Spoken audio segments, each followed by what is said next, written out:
because a lot of the retired army officers as well, as well as other ranks, when they retired, they decided to go there. So go and live there. So many of them served in Lebanon. Oh, so then the name in the Gambat or the Ghana battalion that always went to Lebanon. Okay. So and you have Mount Sinai and many of the things that they visit, places that they visited. So they brought some of those names in their areas.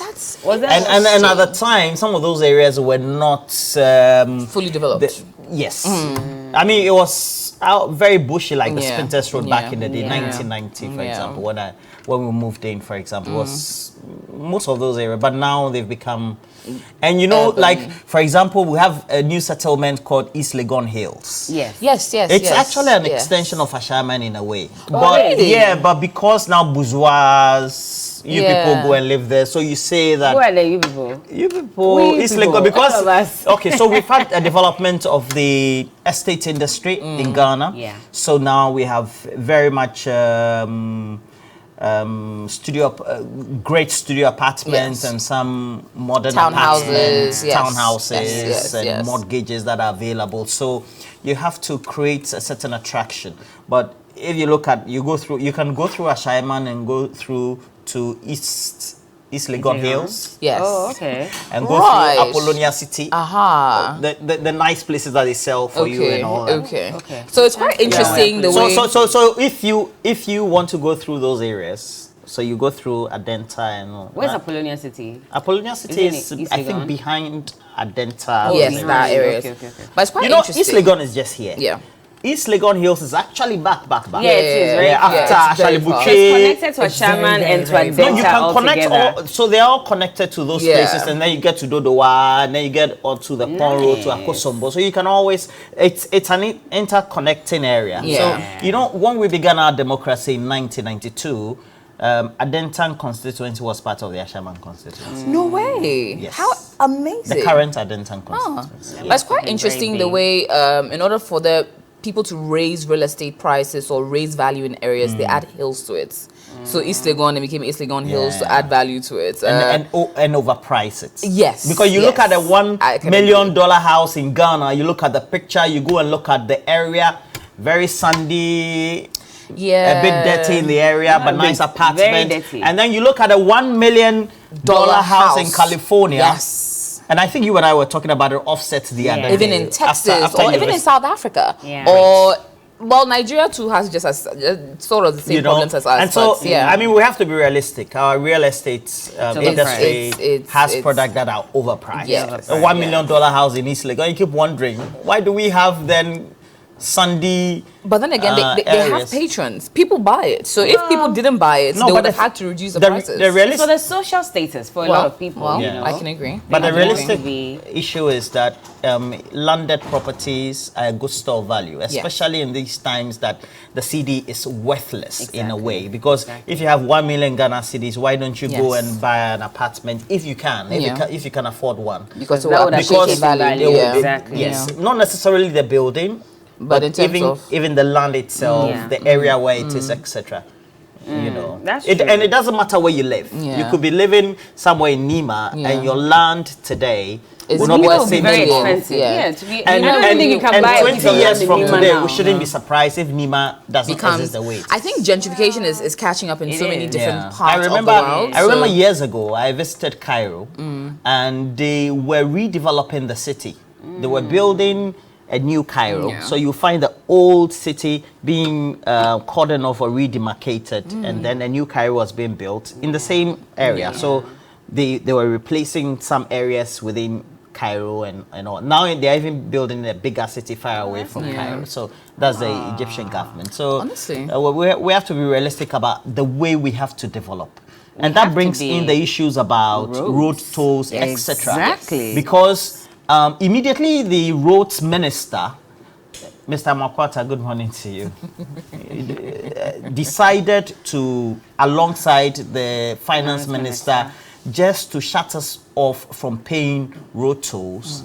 Then we began to ask the question, what really was the plan?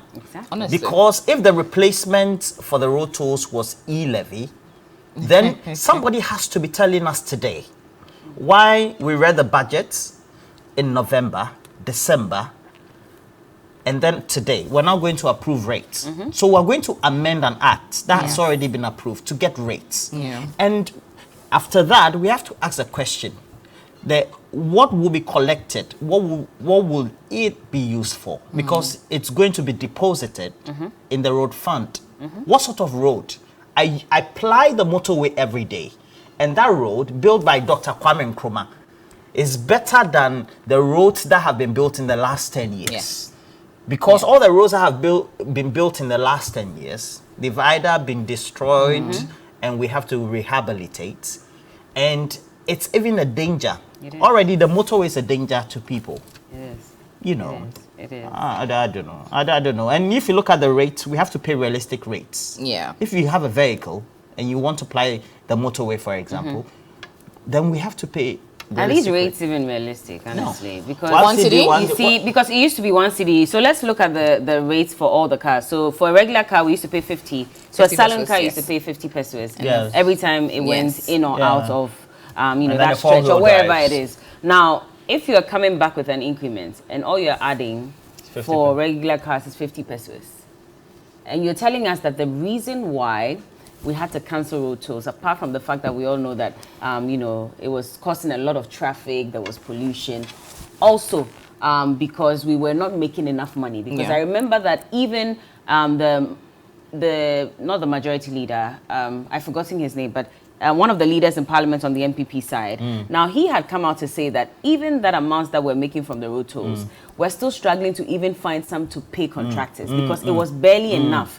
How much would you take out to fix the roads in Ghana and how much would be left to pay contractors? As it stands now, we know that contractors are owed 10 over billion. 12. In fact, Oh, it's now 12. Yeah, We're okay. told there's about 12 billion thereabout. They've still not been paid. Some as low as 20,000 Ghana cedis have still not received their money as it stands now. We hear.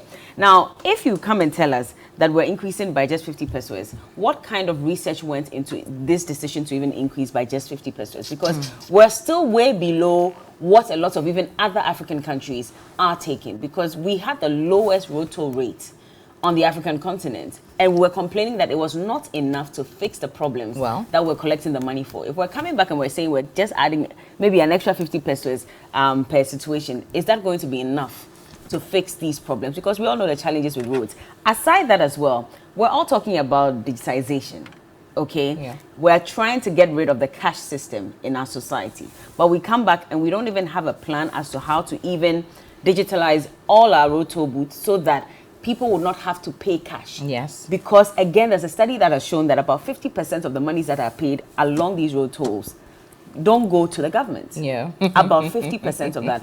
What are we doing to ensure that if we're coming back with this, we're making sure all the money is going to government, and this money, when it goes to government, will be used to fix the roads and pay contractors? Those have not been answered.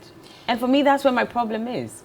But perhaps we should also juxtapose the pricing as compared to our actual cost of living right now. Honorable Afenyo Makin, I was trying to remember his name. Carry on. Sorry for interjecting. No, but in terms of our cost of living, things have drastically increased over the last 1 year. Now, if you're asking the average Ghanaian to go from paying 50 pesos, which we're used to going to one city, it might be a bit more. It'd be high.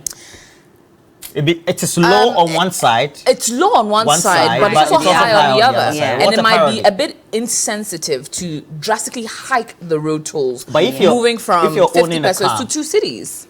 By owning a car, you also have to realize that not in terms of how the economic situation is going, some may look it, but not a lot have it. So you also have to be a bit more sensitive to the fact that things have drastically increased over the last few years. So you honestly need to also place it at a point where it's manageable, to the point where people can pay it and not complain as much. AJ, so heavy trucks ply some roads, and when you go, you realize that there's like a dent in the road. And you keep asking, what happened? They tell you, oh, it was the big trucks. And yet they are going to pay what, 3 cedis 50 pesos. I'm sorry, but that's low. With that, I can agree. Because they're destroying the for roads commercial vehicles or for certain grades of commercial vehicles. I agree. I tell you, yesterday I was having an interaction with Mr. Mahmoud Watigi. You live in Dakuman. You're a great watcher of this show, and he was saying that all these arrangements we said we're doing.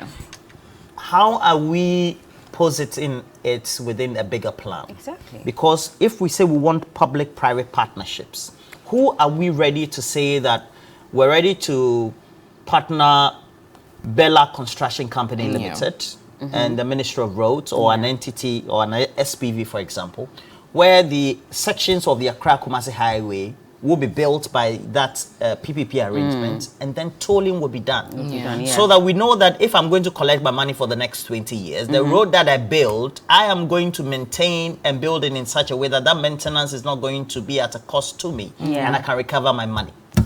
That's the thing.